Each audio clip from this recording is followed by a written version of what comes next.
Halo Sobat Neo, apa kabar?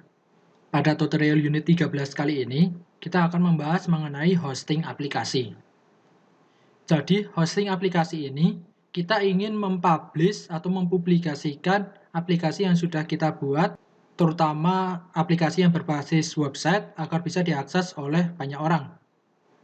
Jadi, kita mempublishnya itu ke dalam cloud. Biasanya, untuk mempublish ke dalam cloud, kita membutuhkan sebuah hosting. Ada beberapa hal yang perlu kita persiapkan sebelum kita menghosting aplikasi kita ke dalam cloud.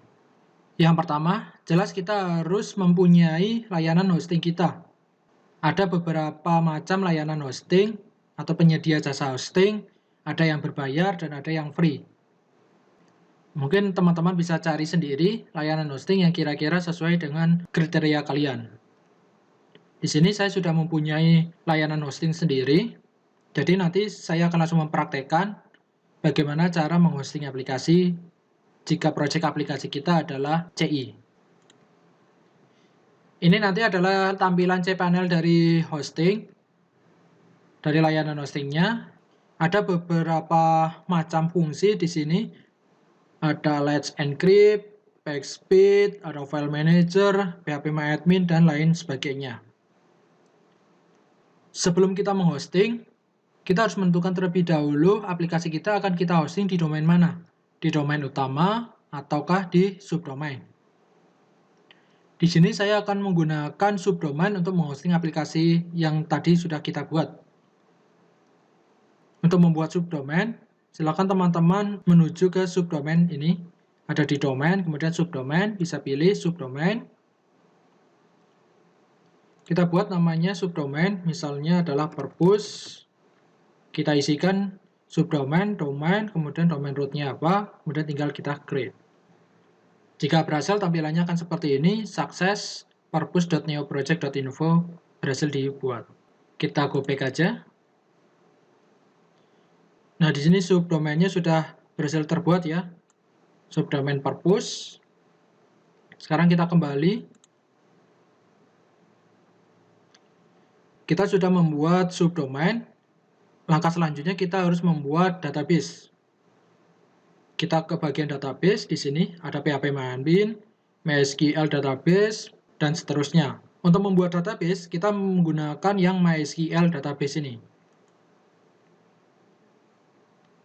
Kita buat nama database-nya, misalkan purpose, kemudian tinggal kita create database. Sudah berhasil, kembali. Database sudah terbuat. Sekarang kita menuju ke pembuatan user. Di sini ada user. Kita buat usernya misalnya purpose juga. Kemudian untuk passwordnya, kalian bisa memasukkan passwordnya sesuai dengan keinginan kalian atau bisa menggunakan password generator. Di sini saya menggunakan password generator. Di sini akan saya copy. Kita centang use password. Seperti ini ya. Ini password yang tadi sudah kita copy, kita letakkan di dalam notepad. Untuk nama usernya adalah Neo Project Purpose. Nama usernya kita catat juga ya, Purpose. Tadi nama database-nya sama seperti nama usernya. User sudah, tinggal create user. Oke, kita abaikan saja, kemudian kita kembali. Setelah kita membuat user, sekarang kita set usernya itu untuk mengakses database yang tadi sudah kita buat. Kita ke bagian add user to database. Kita pilih database-nya tadi apa? Database-nya adalah purpose, kemudian untuk usernya purpose. Oh, kebalik ya. Jadi untuk usernya purpose, untuk database-nya purpose. Jika kalian pernah membuat user yang lain, mungkin bisa menggunakan user yang sudah pernah ada. Kita add. Di sini kita kasih all privilege saja. Kita make change. Oke, kita sudah membuat user dan database. Kita kembali. Langkah selanjutnya adalah kita harus mengisi atau mengimport database yang tadi di lokal kita, yaitu di SQL Yoke kita, ke dalam database yang baru saja kita buat. Nah, untuk membuka PHPMyAdmin di dalam cPanel kita menggunakan ke bagian database ini, kita klik yang PHPMyAdmin ini. Oke, di sini adalah tampilan phpMyAdmin di cPanel kita atau di hostingan kita. Tadi kita sudah membuat database ini ya, Purpose. Sekarang kita import database dari project kita ke dalam aplikasi ini ya. Kita buka SQL log-nya. Oke, kita akan mengekspor database kita, yaitu DB Purpose. Untuk mengekspor, silakan klik kanan, kemudian backup atau export, backup database as SQL dump.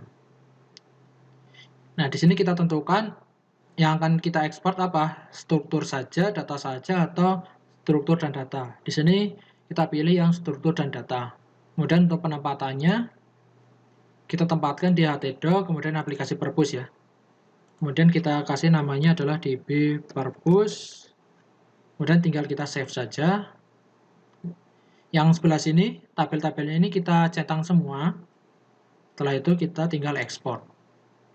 Oke, selesai. Kita tutup saja.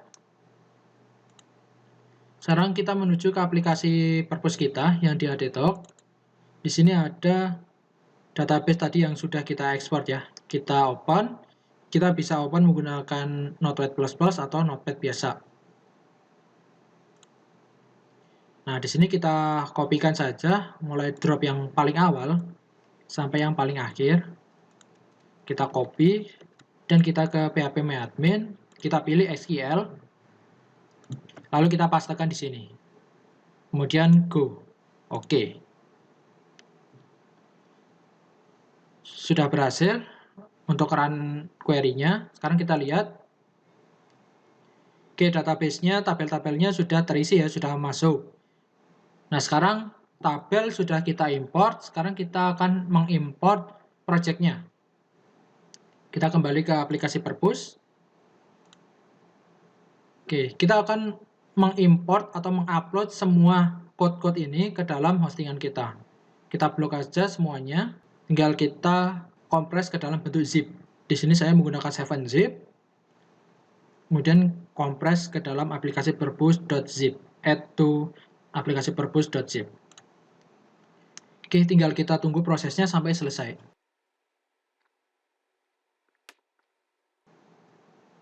Oke, sudah selesai ya. Ini ada aplikasi purpose.zip. Sekarang kita kembali ke hostingan kita, ke cPanel kita. Nah, untuk mengupload source code-nya, kita ke File Manager.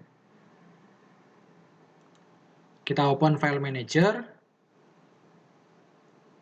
Tadi kita akan mengupload di domain mana? Di subdomain ya. Tadi subdomainnya adalah Purpose. Kita klik. Nah, di sini ya. Pastikan untuk subdomain yang kita pilih sesuai dan sudah terblok seperti ini ya. Kemudian di bagian sebelah kanan ini ya, nanti akan kita import ke dalam sini. Nah, sekarang kita upload, kita klik upload. Untuk file zip-nya nanti kita upload di sini ya. Aplikasi Purpose kita drag saja, kita letakkan di sini. Kita tunggu prosesnya sampai selesai.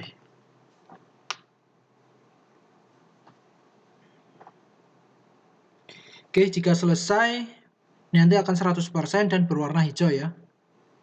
Jika sudah berwarna hijau, kita close saja, tidak masalah. Nah, di sini kita reload saja. Oke, zip-nya sudah terupload.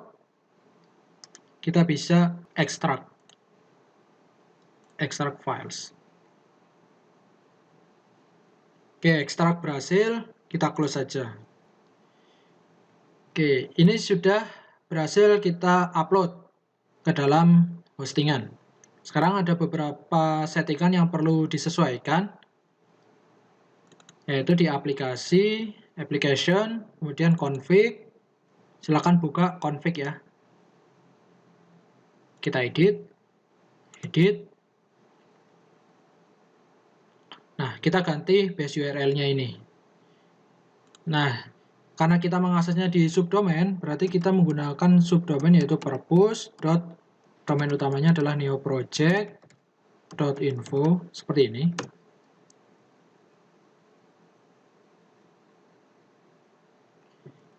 Ini ada beberapa error, jadi kita harus mengeset user dan database-nya juga. Nah, ini untuk base URL-nya kita ganti ini. Jadi HTTP sampai purpose ini kita ganti. Oke, kita save. Config kita close saja. Sekarang kita ke database. Kita edit. Nah, di sini username-nya apa? Tadi kita sudah membuat user ya. Usernya apa? Neo Project Purpose. Usernya kita ganti. Kebetulan untuk database juga sama. Lalu untuk passwordnya tadi apa? Passwordnya ini ya. Kita copy, kita pastekan di sini. Oke, jika sudah kita save. Nah, sekarang kita coba refresh lagi. Nah, seperti ini ya. Kita coba login manager 1 2 3 4 5 6. Login berhasil. Oke. Nah, jadi tampilan hosting sudah seperti ini ya. Jadi kita sudah mempublish aplikasi Purpose kita. Jadi jika ada orang lain yang ingin mengaksesnya, mereka cukup mengakses link URL ini, yaitu purpose.neoproject.info, atau sesuaikan dengan hostingan kalian. Baik, demikian untuk tutorial unit 13 mengenai hosting aplikasi. Semoga tutorial ini bermanfaat. Sampai jumpa di tutorial selanjutnya.